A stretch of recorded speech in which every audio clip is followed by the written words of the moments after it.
In this video, I'm gonna show you how to insert page border in Word document. So let's get started. First, open Word document to which you wish to insert page border. Now from the toolbar, click Design. On the right side, you will find an option Page Borders. Just click on this option.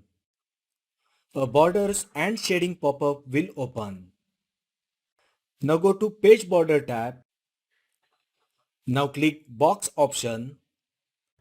Here you will see various types of border styles like normal line, dotted line and others.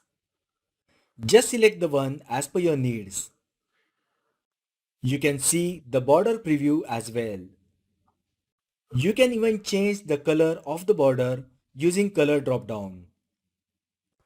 You can change border thickness using width drop down.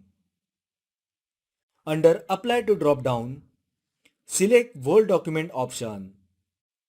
Once done, click OK. And border will be inserted in Word document. So that is how you can insert page border in Word document. If you find the video helpful, then like the video, share with your friends and subscribe to my channel. Thanks for watching and I will see you in the next video.